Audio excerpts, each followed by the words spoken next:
इसका अर्थ भी कर सकते हो, थोड़ी तकलीफ। शब्द,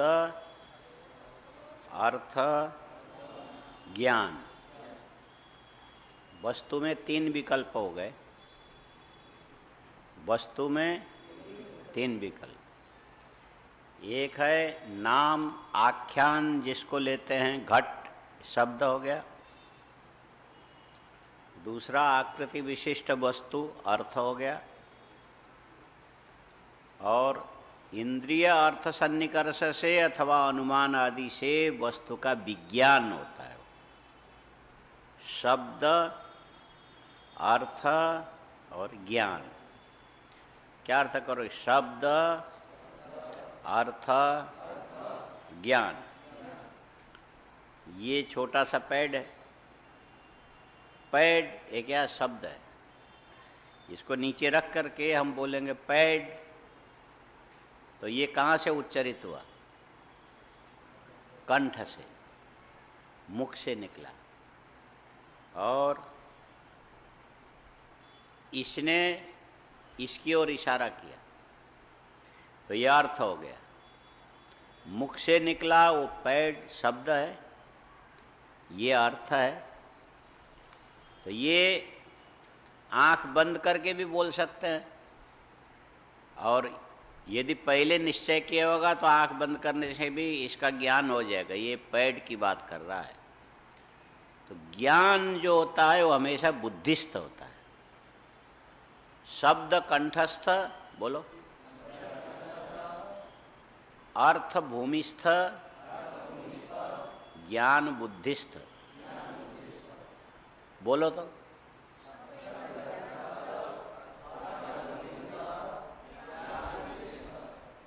इसका अर्थ इसको समझ के बोल रहे हो ना। कंठस्थ माने कंठे स्थितम इति कंठस्थ, शब्द कंठ में स्थित। अर्थ भूमि में स्थित, भूमिस्थ माने भूमि में स्थित। ज्ञान, ज्ञान बुद्धिस्थ।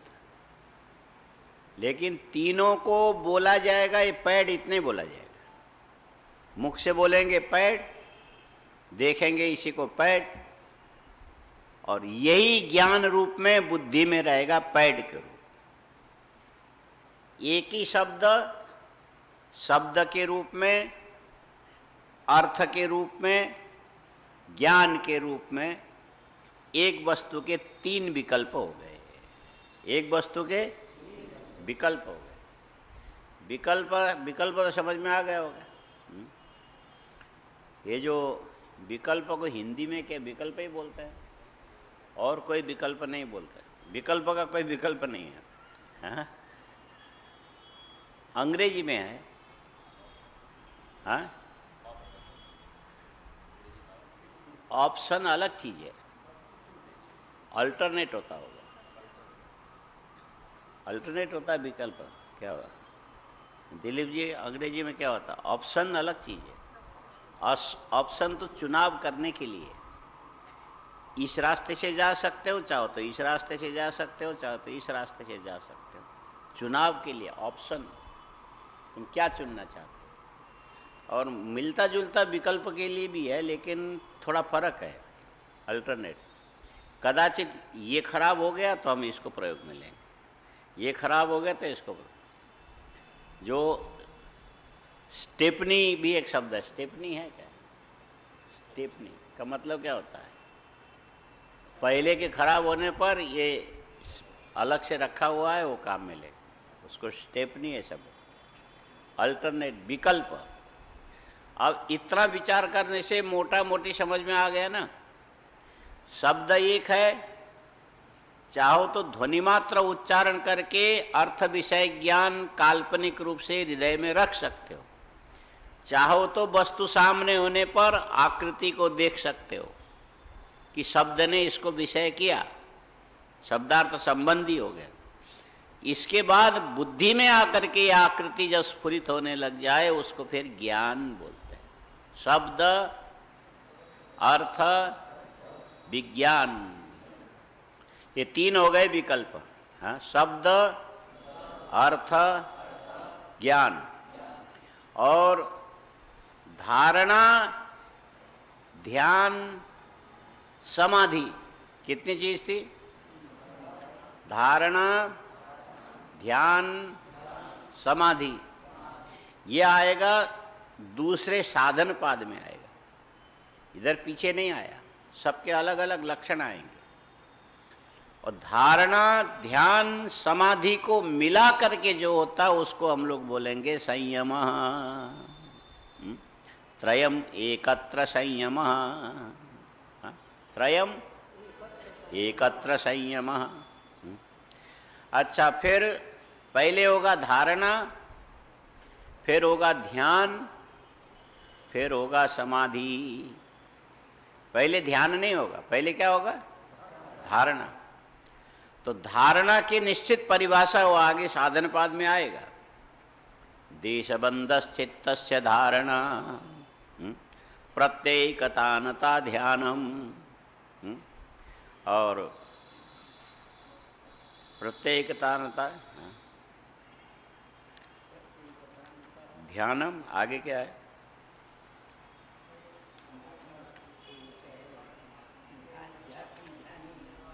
ना वो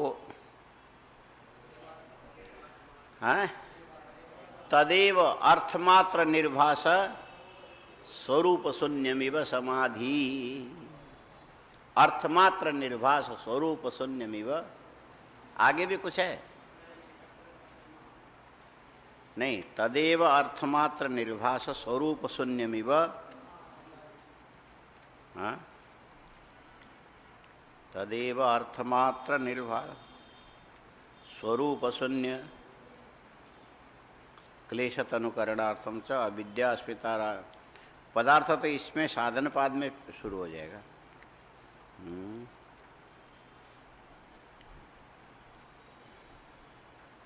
अस्मिता दुखानुशयी देश।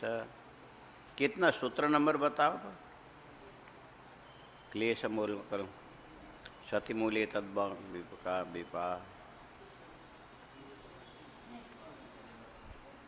विशुद्ध अध्यात्म तो ये है, परिणाम ताप संस्कार।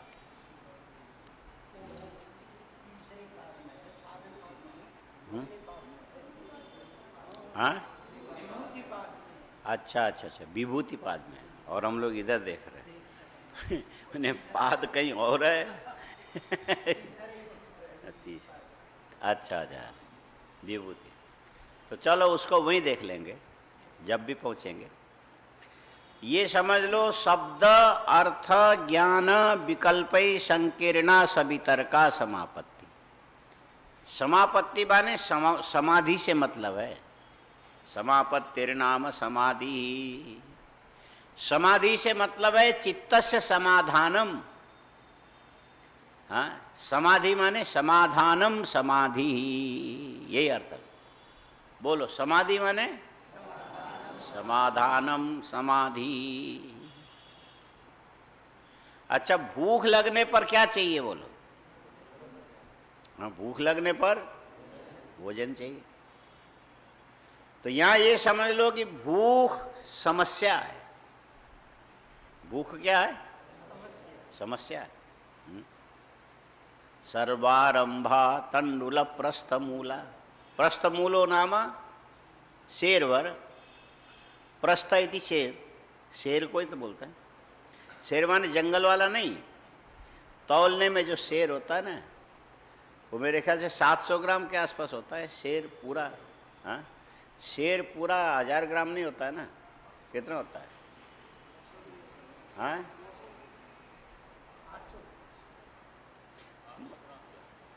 हाँ, किलो से थोड़ा कम होता है। हाँ,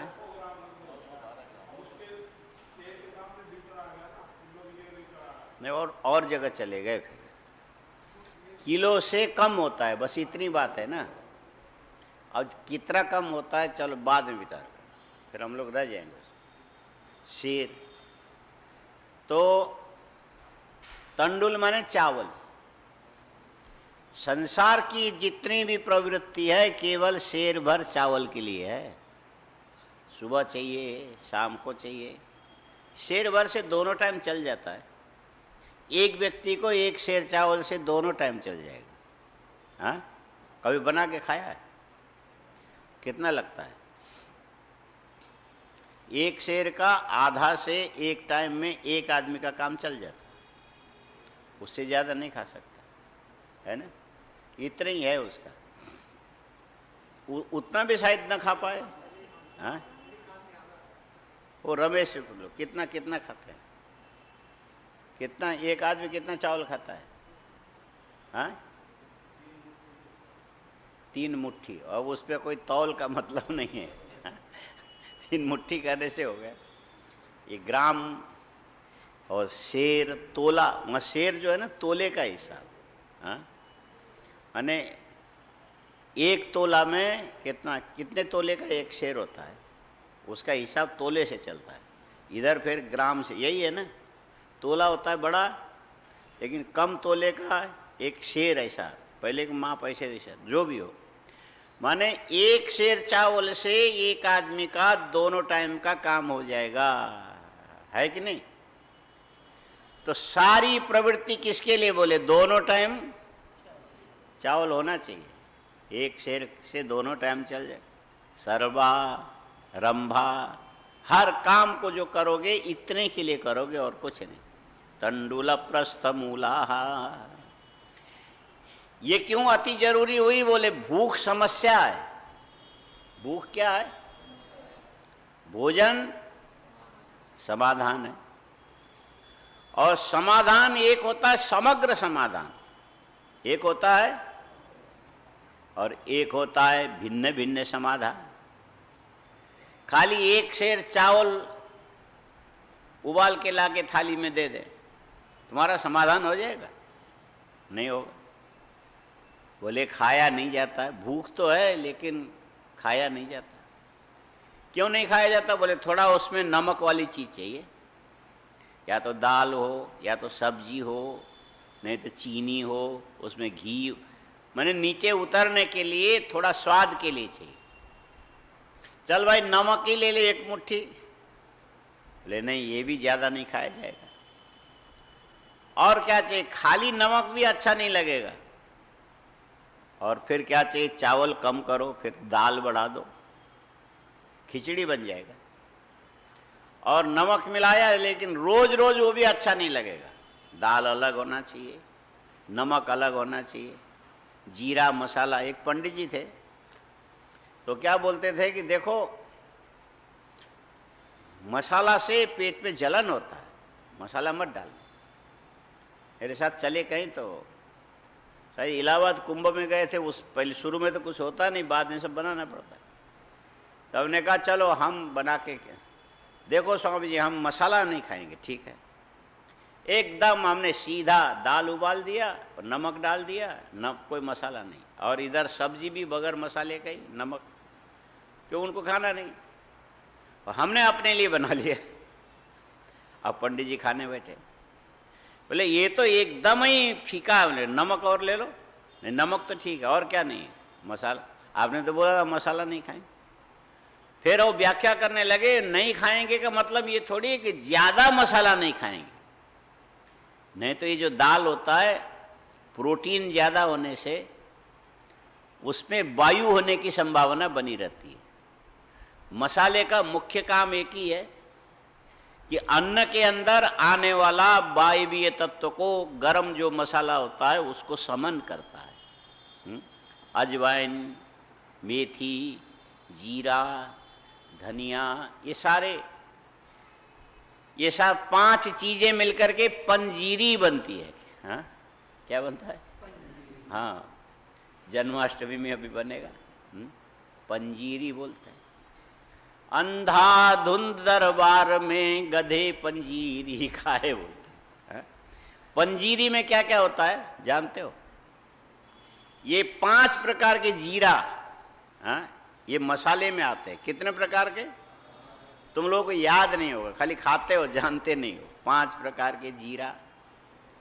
एक तो सीधी जीरा, मेथी भी जीरा के अंतर्गत आता है, धनिया भी जीरा के अंतर्गत आता है, अजवाइन भी जीरा के अंतर्गत आता है। इसके बाद सौंफ, कितने हो गए? मेथी, बोलो, मेथी, जीरा, धनिया और अजवाइन और सौंफ, ये 5 जीरा जाति के मसाला के पदार्थ हैं। अच्छा, ये पांचों का काम ये है कि इसमें 4 गरम है। 4 क्या है? गरम है। और उसमें से एक जो है प्रस्फुरक है, प्रस्फुरक बोलते हैं। प्रस्फुरक समझते हो? प्रस्फुरक का मतलब होता है पानी के कण कण के अंदर रहने वाला जो वायु है उसको विस्फोट करके बाहर निकालता है। धीरे धीरे झाग होकर के बाहर निकलेगा, पानी के वायुमंडल से जाएगा। ये प्रस्फोरक जो तत्व होता है केवल अजवाइन में होता है। किसमें होता है? अजवाइन में होता है। वो जो चरपरी जैसी जो चीज़ है ना, ऐसे तो पीपर भी उसमें आता है। पीपर भी यही काम करता है। इसीलिए दूध पीने से जिसको दस्त लगता हो उसको दूध में पीपर जो है ना, सत्व अलग है, उसका फल अलग है, इतना लंबा आता है, और उसको दूध में रख करके उबालो। पीपर को क्या करना? दूध में रख के उबालो, उसके बाद पियो। वो कभी वायु नहीं करेगा, माने दस्त नहीं लगेगा। एक माप तक, ऐसा नहीं कि तुम अब वायु नहीं करेगा करके पूरा जग भर डालने लग जाओ। हाँ, एक सीमा से जितना खाओगे। तो ये जो 5 प्रकार के मसाले के अंदर जीरा, मेथी, धनिया, जीरा, मेथी, धनिया और अजवाइन और सौंफ। सौंफ शीत प्रकृति वाला है। सौंफ कैसा है? तो मसाले की ज़्यादा गर्मी भी तुम्हारे जीभ में छाले पैदा कर सकता है। हाँ, जगह जगह फुंसियाँ निकाल सकता है। लौंग भी मसाले की कोटि में आती, सदा लेने वाली चीज़ नहीं है, कभी कभी, और थोड़ा ही बहुत होता है, बहुत ज़्यादा गर्म चीज़ है। लेकिन अजवाइन ये क्या करता है कि पानी के कण कण के अंदर छिपे हुए वायवीय तत्व को अजवाइन निकाल देता है, झाग बना के, फोफले बना के, अलग करके निकालता है वो। इसीलिए उसको प्रस्फोरक ऐसा करके, और दूसरा भी शब्द हो सकता है। तो ये 5 प्रकार के जो मसाले होते हैं, ये क्या काम करते हैं? अन्न के अंदर प्रोटीन में होने वाले वायवीय तत्व को निकाल करके आदमी को थोड़ा स्फूर्ति देते हैं। आप पंडित जी ने, ये हमारी व्याख्या नहीं है, पंडित जी की व्याख्या है। पंडित जी ने इतनी व्याख्या नहीं की थी, बोले बिल्कुल मसाला नहीं होगा तो ये दाल सब्जी वायु करेगा। हमने कहा ठीक, कल डाल देते हैं। बनाना हमको ही था, उनको नहीं आता था बना, वो केवल खाना जानते थे। पंडित जी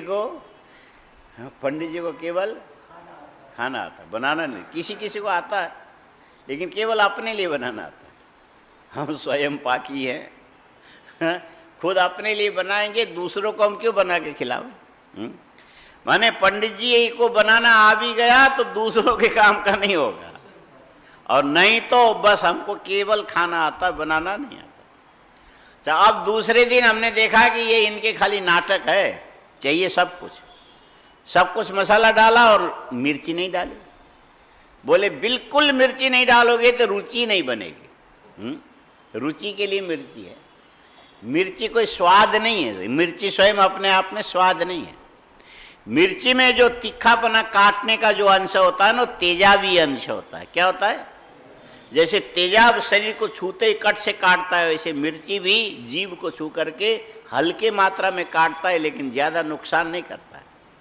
तो ये काटने से क्या होता है कि ये जीभ छटपटाती है, और छटपटाते समय जो रस ग्रहण करने की जो शक्ति है वो ज़्यादा उपलब्ध होने से ये फिर भोजन स्वादिष्ट लगता है। इसका इतना ही रहस्य है। बूढ़ी घोड़ी को तांगे में लगा दिया, बेचारी चल तो पाती नहीं। चाबुक उठा के मारोगे तो वो मार के दर्द से छटपटाते हुए भी यहाँ से वहाँ तक तो निकल ही जाएगी।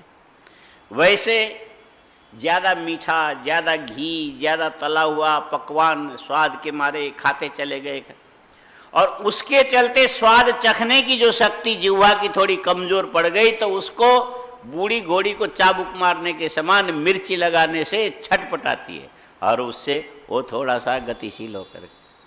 हाँ, तो पंडित जी कहने लगे ये थोड़ी मिर्ची भी चाहिए। हाँ, क्या चाहिए? इसका मतलब है जो साधारण आदमी खाता है वो पूरा चाहिए। ये सारी चीजें मिला करके गिनती करके लिखोगे तो सबका नाम है समस्या। हा? खाने में दाल पतली भी नहीं होना चाहिए, बहुत गाढ़ी दाल भी नहीं होनी चाहिए। यदि गाढ़ी दाल होगी तो अलग से फिर कड़ी बनाना पड़ेगा। हाँ, एक दिन खाए थे ना, एक दिन और बनवाऊंगा कभी। कैसा लगा था? हाँ, काठी दाल कड़ी, राजस्थान का खाना है ये। राजस्थान के और भी कई चीज़ें हैं, बड़ा अच्छा। माने हर प्रदेश की अपने अपने विशेषताएं होती है। जैसे गुजराती लोग 4 महीना कोई भी अतिथि घर में क्यों ना आवे, लेकिन उनके सत्कार के लिए उनके पास आम रस जरूर होगा। यहाँ जैसे पतला बनाते हैं ऐसा नहीं, वो लोग दूध नहीं डालते, और आम को ही, ये जो मोटा कपड़ा होता है ना जूट का, जूट के जो होते हैं ना, हाँ, जूट के, इसको क्या बोलते हैं, जिससे बोरी बनती है, उसका पहले का रूप है। हैं, बोरी जिससे बनाया जाता है, जूट के से बनता है। अच्छा, उसको हम लोग बनारस में क्या करते थे कि उसको लाते थे 1 मीटर बाई 1 मीटर का, 1 मीटर लंबा 1 मीटर चौड़ा, और उसको ला करके पहले पानी में भिगा दिया। भीजने के बाद जो जूट है ना अपना धुल के जो रेशा का कण नहीं छोड़ता है, वो उसी में अटक जाता है। धुलने के बाद रेशा नहीं छोड़ता है। अच्छा, अब उसको क्या करते कि बड़े से बर्तन के अंदर ऊपर से ढक करके एक रस्सी से बांध दिया। बांधने के बाद फिर आम को लेकर के उसके रगड़ने लगे, तो वो उसके छेद में से ऐसा रगड़ते जाओ, नीचे उतरता जाएगा। तो उसमें ज़्यादा पानी डालने की ज़रूरत नहीं है, और नीचे जो आएगा आम रस एकदम ऐसा लगेगा जैसे श्रीखंड या तो आइसक्रीम जैसे। गुजरातियों का ये ऐसे ही है, और वो आम रस है। बोले इतना गाढ़ा जो आम रस खाने में तो बड़ा अच्छा लगेगा, थोड़ा चीनी भी मिलाते हैं वो लोग, थोड़ा मिलाते, लेकिन उनकी प्रक्रिया क्या है कि उसके साथ ये जो सोंठ जानते हैं, सोंठ माने अदरक को सुखा करके कूट करके जो चूर्ण बनाते हैं, इसी का नाम सोंठ है। हाँ? अदरक को सुखा करके चूर्ण बना के जो रखते हैं। बोले आम रस में सोंठ जरूर होना चाहिए। और गुजरातियों की ये प्रक्रिया है कि यदि कटोरी में आम रस देंगे तो अतिथि को उसमें गाय का घी गरम करके 3 चम्मच डाल देंगे। आम रस के अंदर घी और सोंठ दोनों चीज़ें यदि मिल गई, बोले ये आम रस भी तुमको पेट में कभी वायु नहीं करेगा। हाँ? आम गरम भी होता है और शुगर तो ज़्यादा होता ही है, लेकिन पचाने वाले पचा लेते, जिसका शरीर ठीक है। लेकिन घी होना चाहिए। 4 महीना उनके घर में अतिथियों को खिलाने के लिए यही चीज़ होता है। तुम्हारे मुंह में पानी आता होगा, लेकिन यहाँ नहीं मिलेगा। भगवान से प्रार्थना करना अगला जन्म गुजरात में दे दो, वहाँ खाएंगे।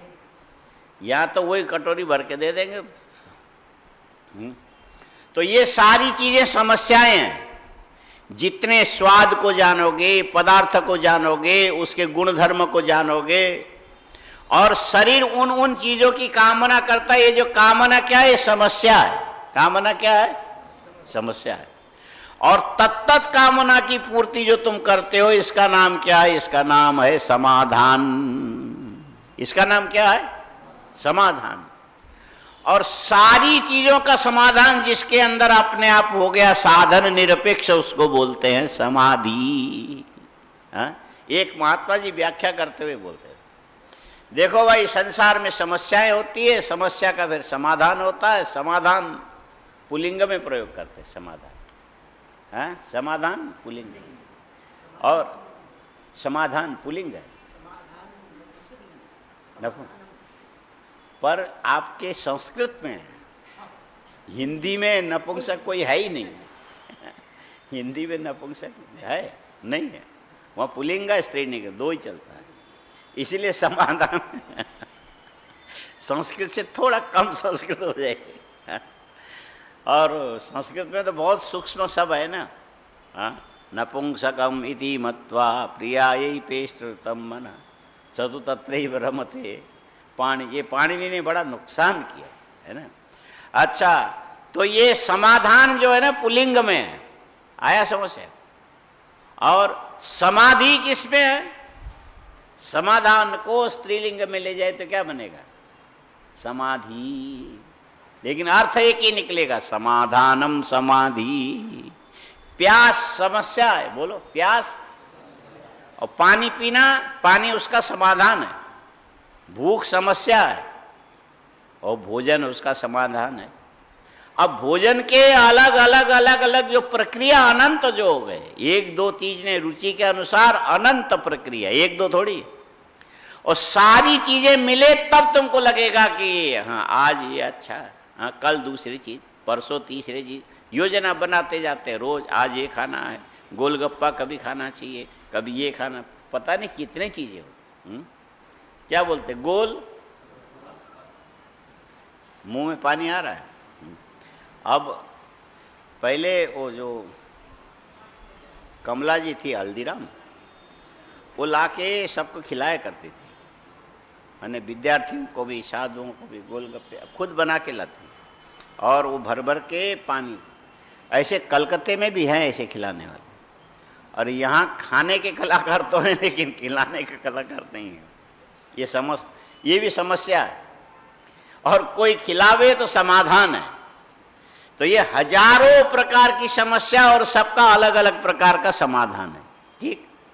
अच्छा, अब सवाल है कि योग से धारणा, ध्यान, समाधि, ये तीन है ना, देशबंधस चित्त से धारणा, इसमें ये ध्यान रख, शब्दार्थ ज्ञान विकल्प संकीर्णा सवितर्का। तो यहां देश शब्द से क्या, शब्द में भी चित्त की धारणा कर सकते हो। घट इति शब्दे कंबु ग्रीवादिमान इति अर्थे, और घटस्य विज्ञानम मनसि जायते बुद्धौ जायते इति तद विज्ञाने। माने देश बंध से तीन देश लेंगे, कौन कौन से? घट शब्द, कंठ ताल संयोग से निकलने वाला, ध्वनि विशेष को शब्द, वहां पर भी चित्त की धारणा संभव है। अर्थ में भी चित्त की धारणा संभव है। अर्थ में जो चित्त की धारणा, इसी को लेकर के ये भगवान की मंगलमयी मूर्ति इत्यादि को देखना, दर्शन करना, बैठना, हाँ क्या करना, भगवान के मूर्ति के सामने। एक बात याद रखना, भगवान के दर्शन करना मंगलमय है। बोलो, भगवान का दर्शन करना मंगलमय है, और भगवान की पूजा करना मंगलमय है, हाँ भगवान का ध्यान करना मंगलमय है। लेकिन भगवान के पुजारी बनोगे तो ये मंगलमय नहीं है। ये मंगलमय बनना तो पड़ेगा, लेकिन पक्का नियम है, पुजारी बनोगे तो ये मंगलमय नहीं है। हमारे महात्माओं के अलिखित भाषा में एक शब्द निश्चित है पहले से, कोठारी, भंडारी, रसोईया, पुजारी। कितने हो गए? बोलो, कोठारी, भंडारी, रसोईया, पुजारी, ये चारों नरक के अधिकारी। बोले बड़ा खराब है भाई, ये चारों नरक के अधिकारी।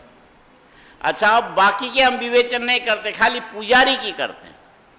भगवान का दर्शन करना मंगलमय है, भगवान की पूजा सेवा से संस्कार बनते, ये मंगलमय है। आया समझ? लेकिन भगवान के पूजा करने के लिए बाजू में बैठोगे और वहां पर भगत लोग लाके पैसा चढ़ाएंगे, उठा के जेब में डालोगे, ये अमंगलमय है। आया समझ में?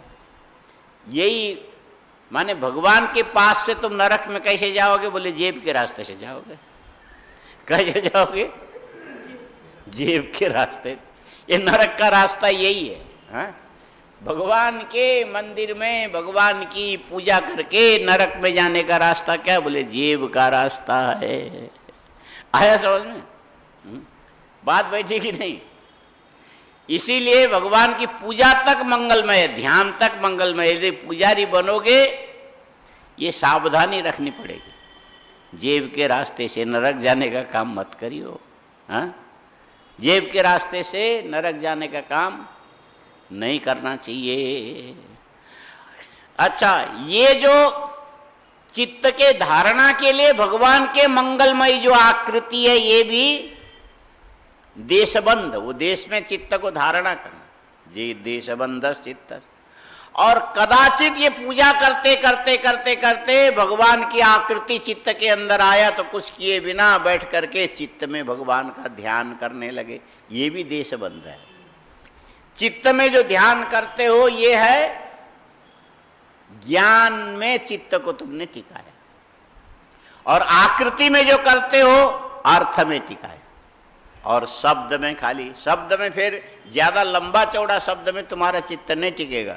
इसके लिए खाली एक ही ओंकार, कौन, बार बार जितनी बार उच्चारण करोगे एक ही जैसा होगा, फिर उच्चारण करोगे एक ही जैसा होगा, फिर उच्चारण, ये जो एक ही जैसे उच्चारण लगातार कितनी भी बार करो उसमें आकार प्रकार में शब्द में ध्वनि में भेद नहीं आता है। इसीलिए ये परमात्मा की ओर ले जाने वाला शब्द में ध्यान, ओंकार में शब्दार्थ ज्ञान विकल्प। फिर कभी कभी ये जो मन जो है ना अंदर से अरुचि पैदा करता है, हा? मन जो है इसको रुचि युक्त वस्तु चाहिए, रोज नया नया चाहिए।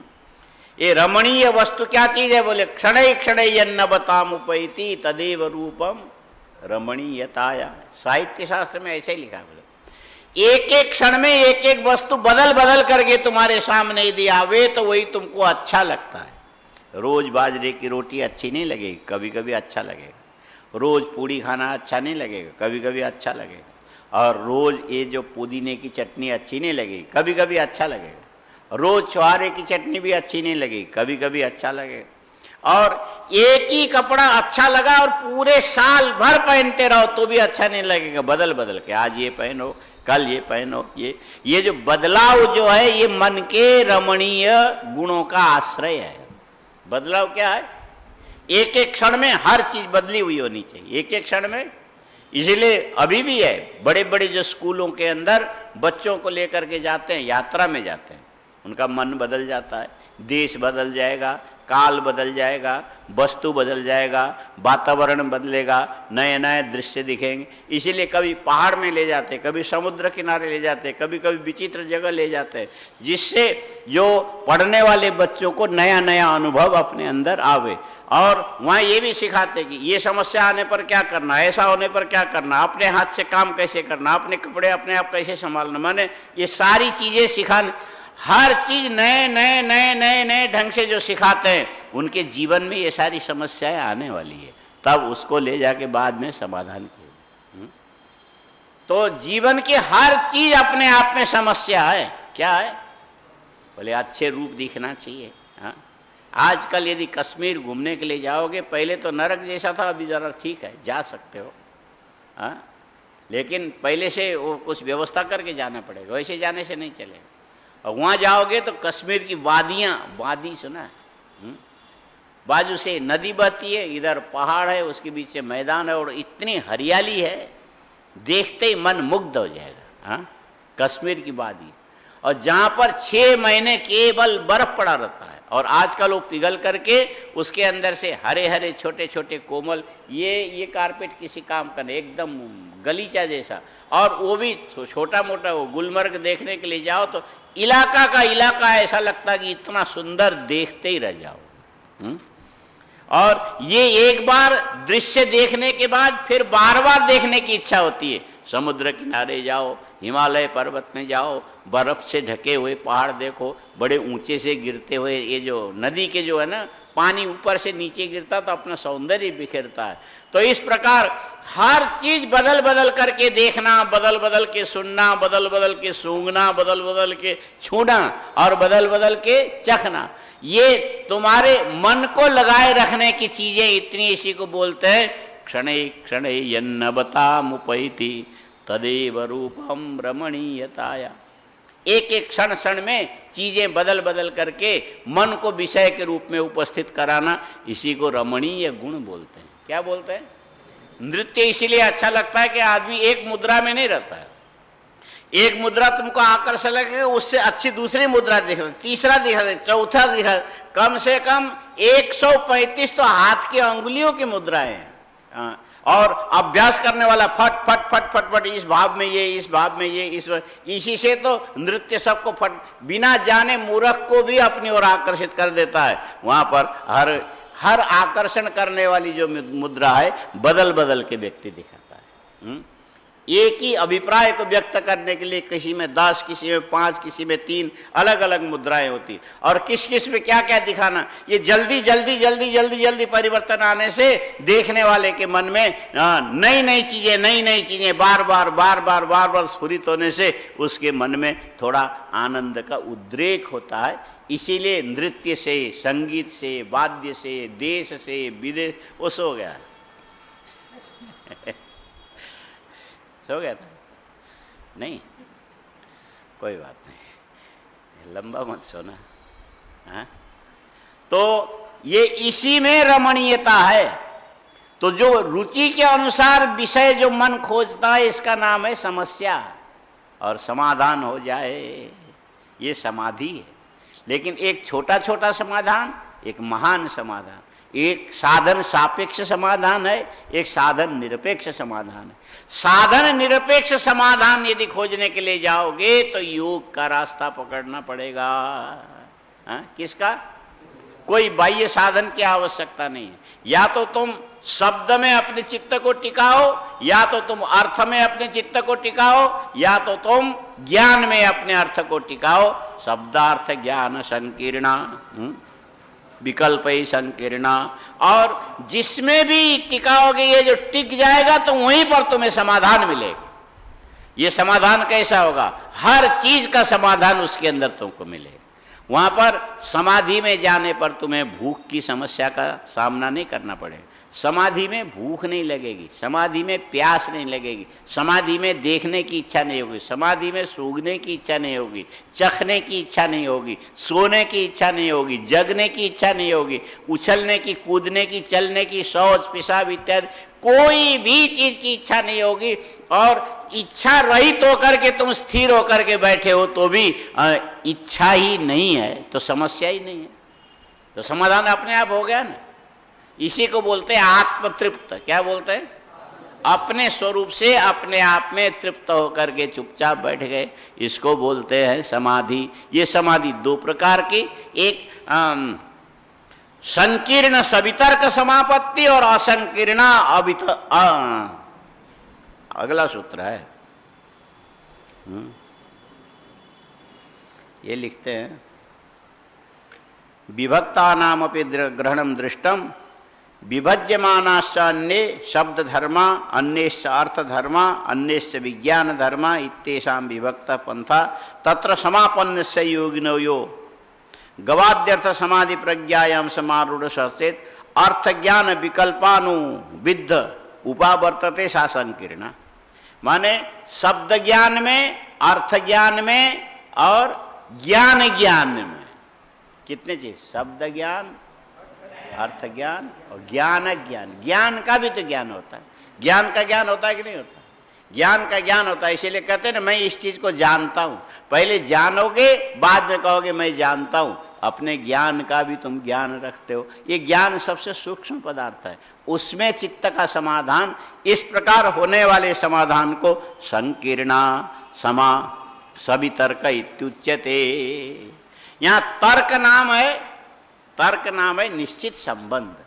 तर्क नाम है व्याप्यारोपेण व्यापकारोपस तर्क। इसको लिख लो कहीं पर, तर्क संग्रह में पढ़ा होगा। व्याप्यारोपेण व्यापकारोपस तर्क पढ़ा है, तर्क संग्रह में आया। व्याप्यारोपेण, व्याप्य आरोपेण व्यापकारोपस तर्क। लिख लिया? बोलो तो। व्याप्य आरोपेण व्यापकारोपस तर्क।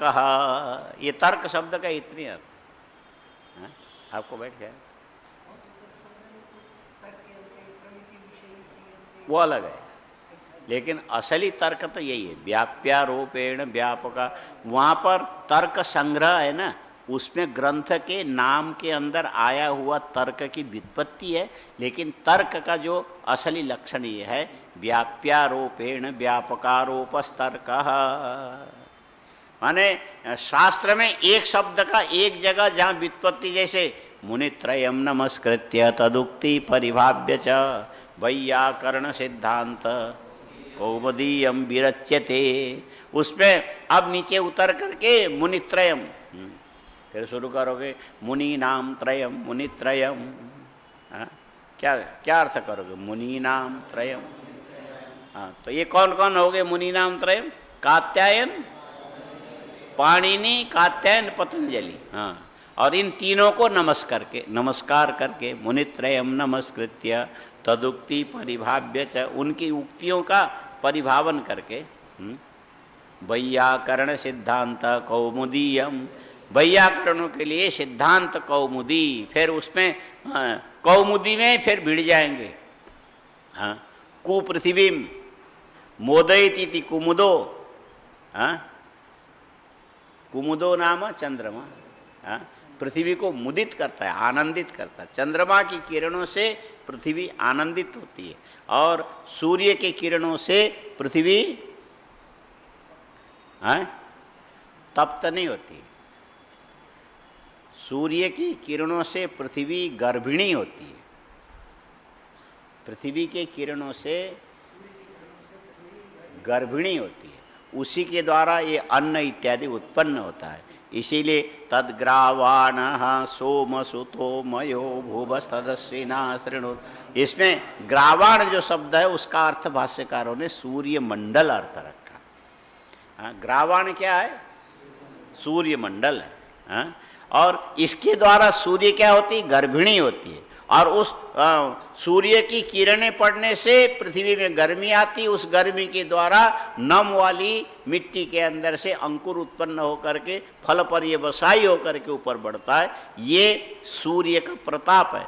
लेकिन चंद्रमा के द्वारा ये जो पृथ्वी है मुदित होती है, आनंदित होती है। हाँ? चंद्रमा के द्वारा मुदित होती है, आनंदित होती है। इसीलिए जहाँ पर ये जो गर्भ माने परिणाम, गर्भ माने संतान आदि के रूप में परिणाम, और उसके साथ साथ क्या चाहिए बोले उसमें सारे मुद धातु है। मुद मोदने, मुद हर्ष है।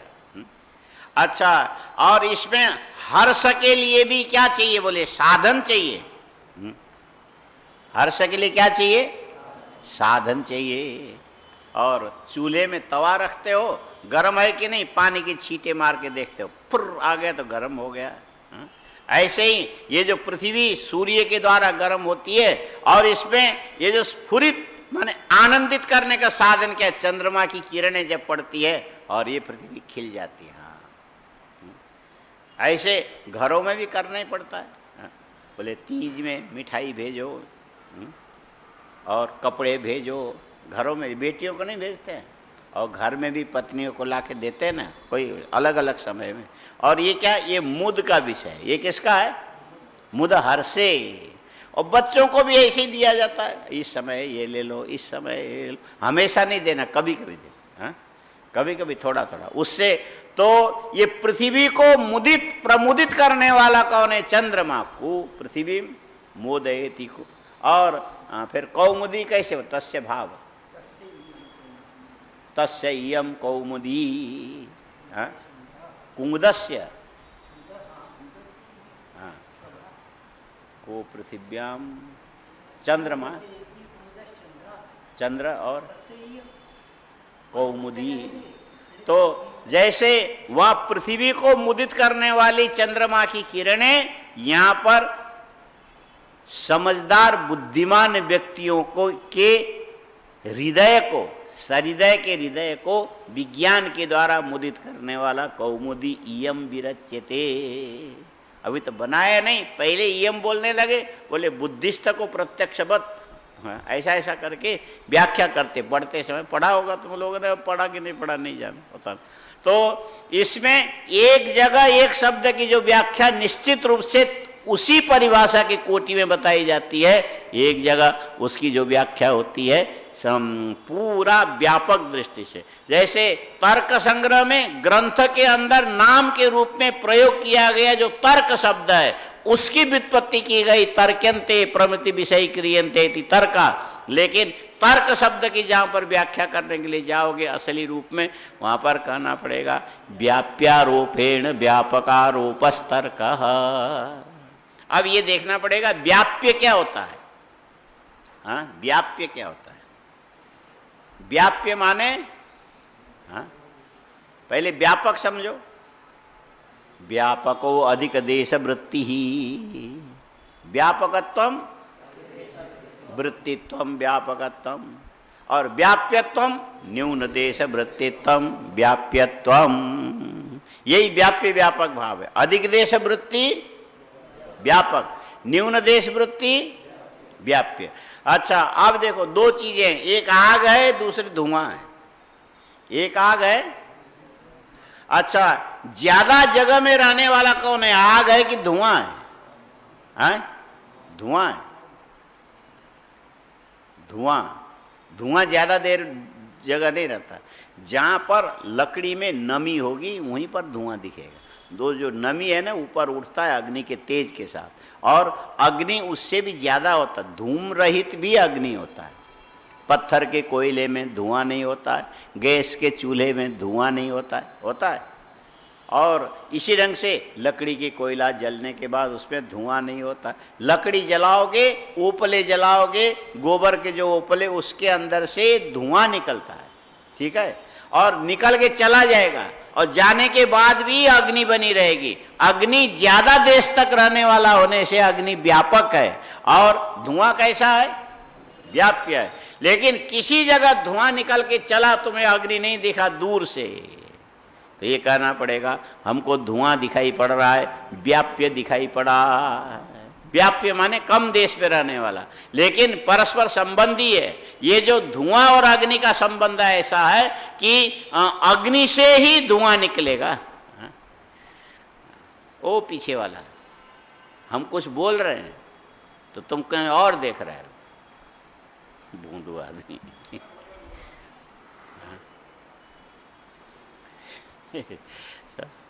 तो अग्नि का धुएं का आपस में संबंध है। अग्नि का आपस में संबंध है। कैसा संबंध है? जन्य जनक भाव संबंध है। कैसा संबंध है? जन्य जनक भाव संबंध है। अग्नि जनक है, अग्नि के द्वारा धुएं की उत्पत्ति होती, इसीलिए अग्नि जनक है। और धुआं क्या है? जन्य है। इन दोनों का संबंध जन्य जनक भाव संबंध है। और धुएं के बिना भी अग्नि रह सकता है, लेकिन अग्नि के बिना धुएं की उत्पत्ति कभी होगी नहीं। इसीलिए हमको दूर से धुआं दिखाई पड़ा, अग्नि नहीं दिखाई पड़ा, तो हम कहेंगे ये पर्वत में धुआं दिखाई पड़ता है, इसका मतलब वहां अग्नि जरूर है। तुम ऐसा कैसे बोल सकते हो जी? धुआं रह सकता, अग्नि नहीं भी रहे? फिर कहेंगे यदि धुआं रहे अग्नि न रहे, तब तो ऐसा होना चाहिए कि ये धुएं को अग्नि से उत्पन्न हुआ भी नहीं होना चाहिए, क्योंकि धुआं अग्नि से उत्पन्न होता है, और धुआं न दिखने पर भी वहां पर अग्नि का अनुमान लगाया जा सकता है। इसीलिए व्यापक हो गया अग्नि, व्याप्य हो गया। यदि धूमः बन्नी व्यभिचारी स्यात् तर्हि बन्यजन्योपि न स्यात्। यही व्याप्यारोपेण व्यापकारोप तर्क जो बोलते उसका अभिनय यही है। हाँ, ये आया कि नहीं? यदि धूमः बन्यजन्य न स्यात् तर्हि, नहीं, धूमः यदि बन्य व्यभिचारी स्यात् तर्हि बन्यजन्योपि न स्यात्। यदि धुआं आग को छोड़ करके स्वतंत्र रहने वाला ऐसा तुम मानोगे, तब तो ये भी मानना पड़ेगा कि धुआं आग से उत्पन्न नहीं होता, किसी और चीज से उत्पन्न होता, जबकि ऐसा है नहीं, अग्नि से ही धुआं निकलता है। इसीलिए व्याप्यारोप के द्वारा व्यापक का आरोप। पर्वत में धुआं दिखाई देता है, अग्नि नहीं दिखाई देता, क्योंकि धुआं अग्नि से ही उत्पन्न होता है। इसीलिए मानना पड़ेगा वहां नजदीक जाकर के देखोगे तो निश्चित अग्नि मिलेगी। इसी को बोलते तर्क, व्याप्यारोपेण व्यापकारोपस्तर्क। और यहां पर जो धारणा ध्यान समाधि के लिए तीन चीजें तुम्हारे सामने बता दी, क्या क्या है उसमें? शब्द, अर्थ, ज्ञान। ये कैसा है? ये इस प्रकार के तर्क सहित है। यदि शब्द होगा तो जरूर अर्थ होगा। बिना अर्थ को उद्देश्य किए बिना शब्द का प्रयोग नहीं किया जा सकता। यदि अर्थ है व्यवहार के लिए उसका नाम भी जरूर होगा। एक दूसरे का एक दूसरे में तर्क करते चले जाएंगे, आरोप करते चले जाएंगे, है ना। और यदि शब्द भी है, शब्द के द्वारा ये अर्थ भी है, दोनों का संबंध यदि है तो इन दोनों के संबंध से बुद्धि के अंदर अर्थाकाराकार वृत्ति जरूर उत्पन्न होती। इसका मतलब ज्ञान भी है। ये एक घट शब्द से, घट शब्द अलग हो गया और घट कंबुग्रीवादिमान अर्थ अलग हो गया और इसके संबंध से होने वाला ज्ञान अलग हो गया।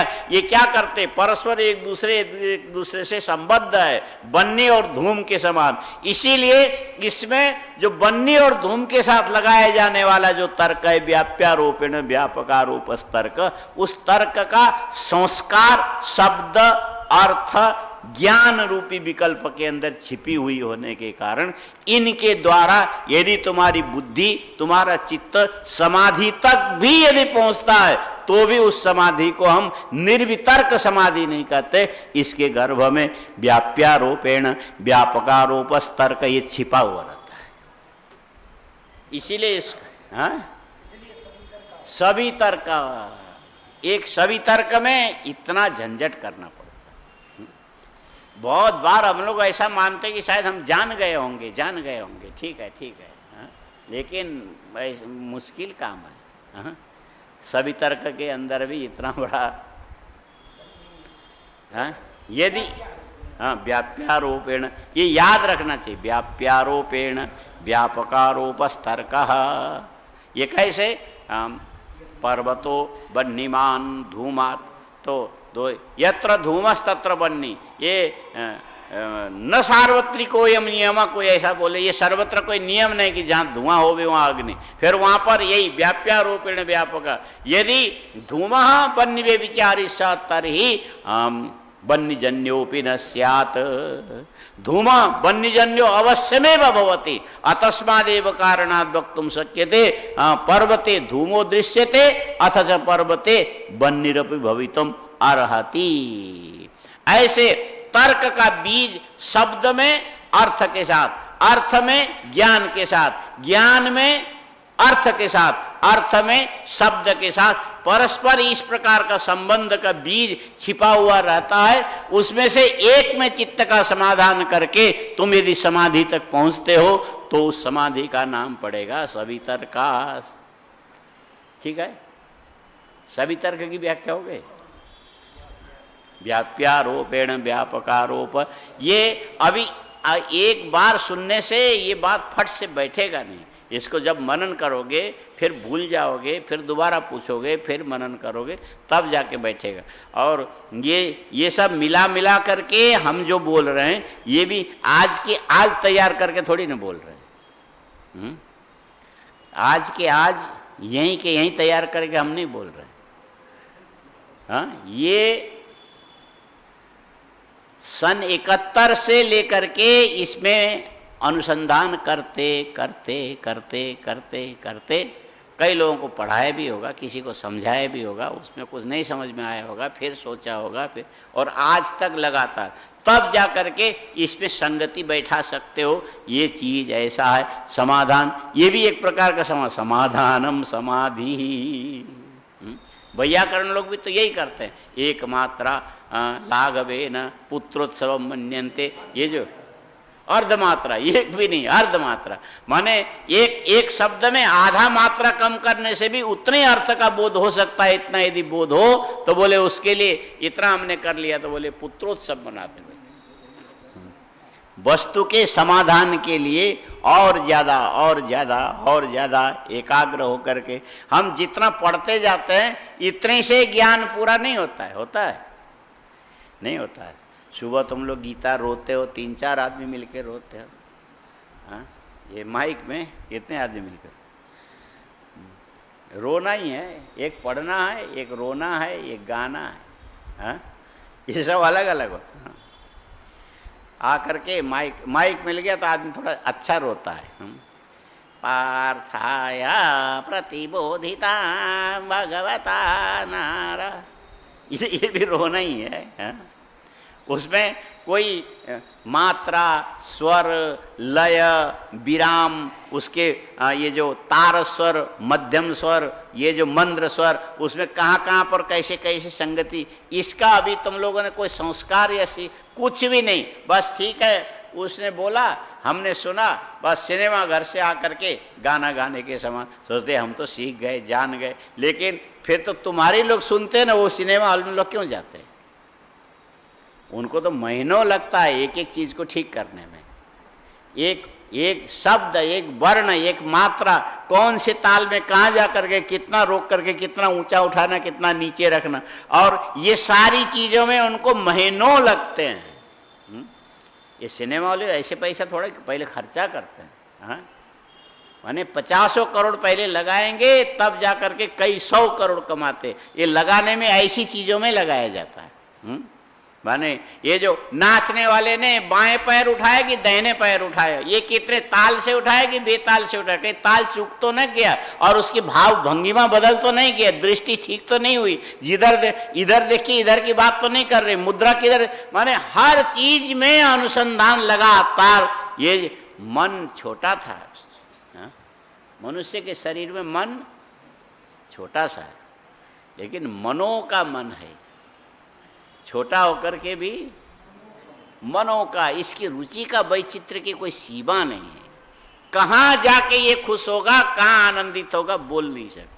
बंदर के नाचने से भी मन खुश होता है, और बंदरी के नाचने से भी मन खुश होता है, और सिनेमा में जो एक्टर नाचते हैं उससे भी मन खुश होता है। और ये जो मन जो है ना, ये जो तार लंबा सा ऐसा बना खींच के बजाते हैं, उससे भी मन खुश होता है। बांसुरी के छेद में फूंकते हो, वहाँ से आवाज़ निकलते हो, और उसके अंदर अंदर अंदर अंदर अंदर कितना। फिर बंसी विभूषित करा, तो क्या भगवान खाली फूंके ही मारते थे कि कुछ कला भी थी उनमें? हाँ, पूरी दुनिया तब से लेके आज तक भगवान का नाम लेते हैं, तो सकल कला निष्णात यदि नहीं होते तो कोई उनको पूछता क्या? हाँ, कोई पूछता उनको? तो ये जो छोटे से मन को अनुरंजित करने के लिए संसार में कितने सारे गुणधर्म है, उसमें से थोड़ा थोड़ा भी यदि तुम्हारे अंदर आ जाए तो भी कम नहीं है, बहुत है। और यदि पूरा समाधान मिलेगा समाधि से, ये समाधि सवितर्क समाधि, शब्द अर्थ ज्ञान के साथ धारणा ध्यान समाधि से होने वाली समाधि को सवितर्क बोलते हैं। अब ये देखना पड़ेगा निर्वितर्क किसको बोलते हैं। यदा पुनः शब्द संकेत स्मृति परिशुद्धो श्रुतानुमान ज्ञान विकल्प शून्यायाम समाधि प्रज्ञायाम स्वरूप मात्रेण अवस्थितो अर्थस्तत् स्वरूपाकार मात्र तैव अवच्छिद्यते साच निर्वितर्का समापत्ति तत्परम। इसको फिर व्यास भाष्य ने पहले, व्यास जी ने पहले इसका वो लिखा है, अवतरणिका, निर्वितर्क समाधि की अवतरणिका पहले लिखा है। लेकिन इसका जो सूत्र में सब चीज है पहले से। देखो 43वां सूत्र देखो, 43वां। अब बोलो, स्मृति परिशुद्धौ स्वरूप शून्येव अर्थमात्र निर्भाषा निर्वितर्का। समापत्ति पीछे के सूत्र से लाना, हाँ, निर्वितर्का समापत्ति ही स्मृति परिशुद्धौ स्वरूप शून्येव, स्वरूप शून्य इव, स्वरूप शून्यम इव, स्वरूप शून्येव अर्थमात्र निर्भाषा निर्वितर्का। ये कब होता है इसकी व्याख्या फिर आज नहीं करेंगे, इसकी व्याख्या फिर कल करेंगे। स्मृति सूत्र याद करके आना, स्मृति परिशुद्धौ स्वरूप शून्येव अर्थमात्र निर्भाषा निर्वितर्का समापत्ति ही। और सवितर्का समापत्ति पीछे बताया, अब निर्वितर्का समापत्ति जो होगी इस सूत्र के अर्थ में होगा। इसको थोड़ा पहले सूत्र याद करना, उसके बाद कल आकर के सजा भोग लो।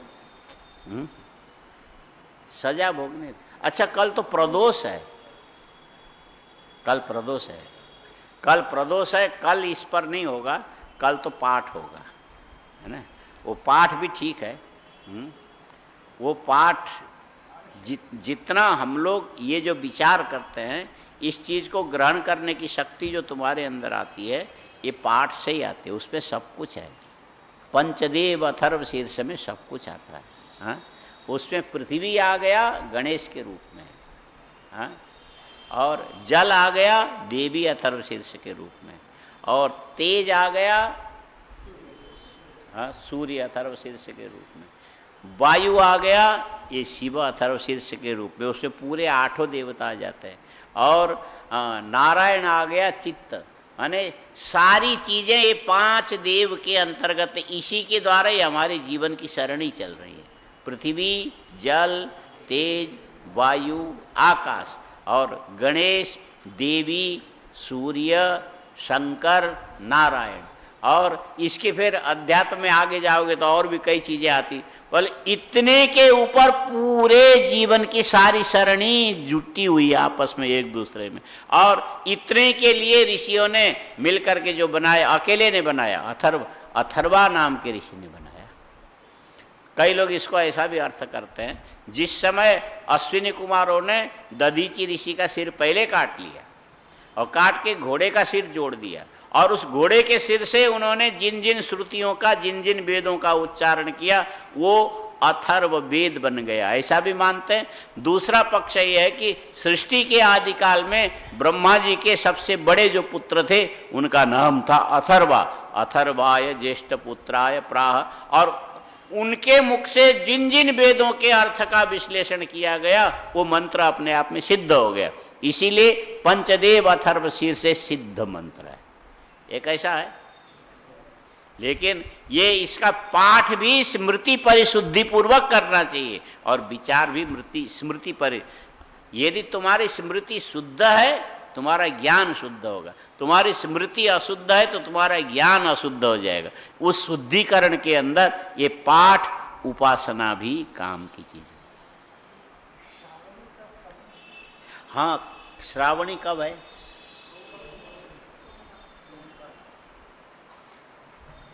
हाँ, समस्या तो आ गई।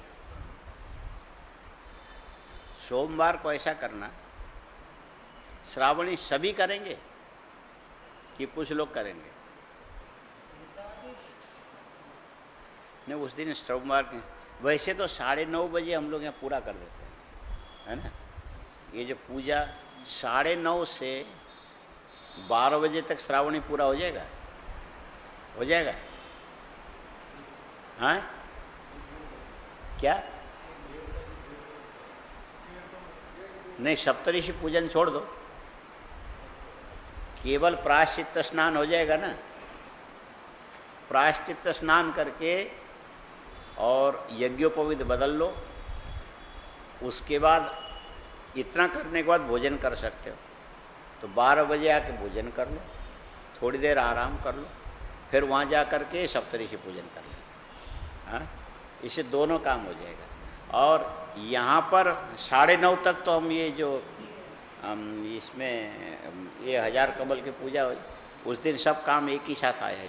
इसी ढंग से करना कि उधर कमल को खोलना और इधर पूजा पूरी होगी। पूजा पूरी होते ही चाहो तो थोड़ा दूध या कुछ ऐसा फल, केला ले लेना, दूध केला इत्यादि लेके, कॉफ़ी, दूध में कॉफ़ी मिला के भी ले सकते हो। फिर 12 बजे तो कोई ख़ास समस्या नहीं होगी। और उधर से विद्यालय में ही बड़े बड़े ड्रम रखना स्नान के लिए, या इतने नल है, ड्रम रखना, ड्रम मैदान में। हाँ, अच्छा, हाँ चलेगा। तो उतने सामग्री पहले संकलन कर लेना। सामग्री का लिस्ट किसी के पास है? हाँ? सामग्री का लिस्ट जो है उसमें बृहद ब्रह्म, उसके अंदर लिस्ट है, तो उससे लिस्ट बनाना।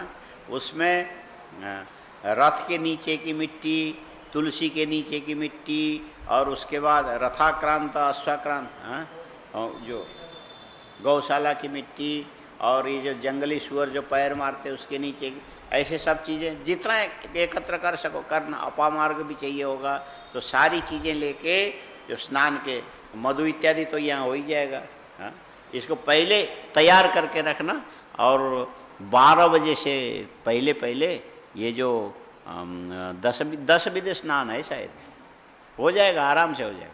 उसके बाद फटाफट एक अभिषेक करके इसके यज्ञोपवीत का अभिमंत्रण करके यज्ञोपवीत बदल लो।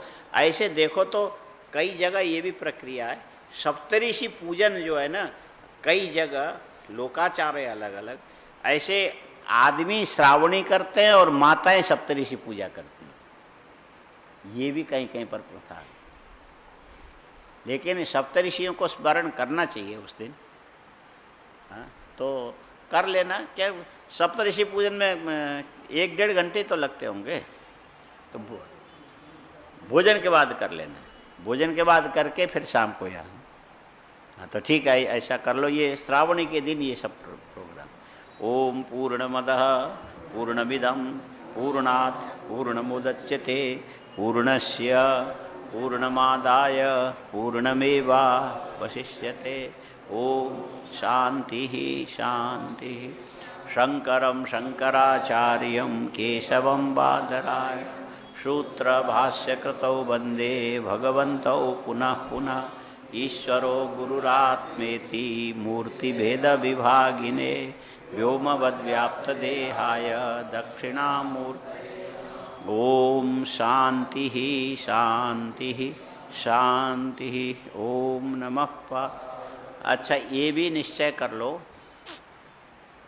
श्रावणी के दिन भोजन क्या बनाना है, ये भी पंचायत कर लो।